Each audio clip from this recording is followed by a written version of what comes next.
আসসালামু আলাইকুম রহমতুল্লাহ বরকাত আলহামদুলিল্লাহ ওসলাত ওসালাম আলামাল্লাহ নবী আবাদা আম্মাবাদ। আজকে আমি একটা বিষয় নিয়ে আলোচনা করব, সেটা হলো হজ উমরাও যে কোনো সফরের সময় নামাজের বিধান। সাধারণত সফরে 4 রাকাত ফরজকে 2 রাকাত পড়তে হয়, তথা জোহর আসর এশারের নামাজকে 2 রাকাত পড়তে হয়। কিন্তু কোনো মুকিমের যদি ইক্তেদা করা হয় তখন 4 রাকাত পড়াই ওয়াজিব হয়ে যায়।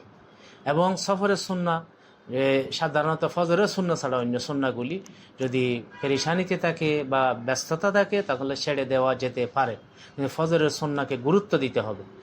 তেমনি ভিতরে নামাজকেও পড়তে হবে। মুসাফির হওয়ার জন্য সাধারণত 77 কিলোমিটার অতিক্রম করতে হয়। মুসাফির নিজের শহরের এরিয়া থেকে বাইরে গেলেই কসর নামাজ আরম্ভ করবে। কোনো মুসাফির যদি 2 রাকাত কসর না করে 4 রাকাত নিজে নিজে পড়ে তখন সাহু সিজদা দিতে হবে, কারণ এটা গুনাহের কাজ সে করেছে। যদি কেউ সফরে কোনো এলাকায় 15 দিন থাকার নিয়ত করে তখন সে মুকিম হয়ে যাবে, তবে তা একটি স্থানে নিয়ত করতে হবে। মুসাফির হওয়ার জন্য 2টি শর্ত: কমপক্ষে 77 কিলোমিটার সফর করার জন্য নিয়ত করতে হবে। 2, নিজ এলাকা ত্যাগ করতে হবে। সফরের নফল ও সুন্নাহ গাড়িতে চলন্ত অবস্থায়ও পড়া যায়, তবে ফরজ ও বিতির গাড়ি থেকে নেমে পড়তে হবে। বিমানে সব নামাজ পড়া যাবে, তবে সেখানে কেবলা বিপরীত হলেও কোনো সমস্যা নাই। সেখানে পানি না ফেলে তায়াম্মুম করে নামাজ পড়তে পারবে। তায়াম্মুম যদি করতে না পারে তাহলে নামাজকে মওকুফ রাখবে। যখন বিমানবন্দরে নামবেন তখন সেখানে নামাজ আদায় করবেন। গাড়িতে নফল নামাজ কেবলা ঠিক করা বিহীনও পড়া যায়, এবং জানা থাকলে প্রথমে কেবলা মুখী হয়ে শুরু করবে, এরপর কেবলা ঘুরে গেলেও নামাজ হয়ে যাবে। তবে মুসাফির যদি হেঁটে সফর করে তখন হেঁটে হেঁটে নফল নামাজ পড়লে হবে না। সফরে জুমা, ঈদ, কুরবানি ওয়াজিব হয় না। কারো যদি ঋণ থাকে তখন ঋণ পাওনাদার তাকে সফরে যেতে বাধা দিতে পারবে।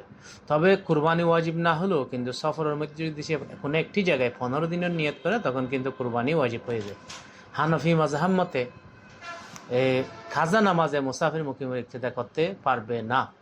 সফরে খাজা নামাজ ইকামত অবস্থায় করলে 2 রাকাত পড়তে হবে, আর ইকামতের খাজা সফরে 4 রাকাত আদায় করতে হবে। অর্থাৎ নামাজ যেটা যেভাবে কাজা হয়েছে তা সেভাবে আদায় করতে হবে। কেউ যদি কোনো শহরে গেল কিন্তু সে দ্রুত বের হওয়ার আসার কারণে ইকামতের নিয়ত করেছে তখন সে মুকিম হবে না, যদিও 15 দিনের বেশি সে অবস্থান করে। মক্কাতে হাজি যাওয়ার পর যদি 15 দিন মিনায় যাওয়ার পূর্বে অবস্থান করে তখন সে মুকিম। তাই সে মিনা, মুজদালিফা, আরফাতেও মুকিম হিসাবে থাকবে। অতঃপর মক্কা আসলেও সে মুকিম হবে। আর যদি সে 8 তারিখে মিনায় যাওয়ার পূর্বে 15 দিন মক্কাতে থাকতে পারেনি তখন সে মুসাফির হবে। মিনা, মুজদালিফা, আরফাতেও সে মুসাফির হবে। অতঃপর মক্কায় ফিরলে যদি 15 দিন থাকার নিয়ত করে তখন সে মুকিম হবে, নতুবা সে মুসাফির হিসেবে থাকবে। সাধারণত সৌদি আরবে হজের কারণে কসর করে, তবে তা হানফি মাযহাব মতে বিশুদ্ধ নয়। তাই তারা রিয়াদ থেকে ইমামানে আরফাতে নামাজ পড়ানোর জন্য পড়ায়, যাতে হানফি মাযহাবের জটিলতা না থাকে। জিদ্দার লোকেরা মক্কায় গেলে বা মক্কার লোকেরা জিদ্দা গেলে মুসাফির হবে না, কেননা তাদের মাঝে 77 কিলোমিটার দূরত্ব নেই। কিন্তু জিদ্দার বাসিন্দা যদি মিনেও আরফাতে যায় তখন মুসাফির হবে, তখন দূরত্ব 77 কিলোমিটারের বেশি হয়। তাই জিদ্দার বাসিন্দা উমরা করতে গেলে মুসাফির হয় না, হজ করতে গেলে তারা মুসাফির হয়ে যায়।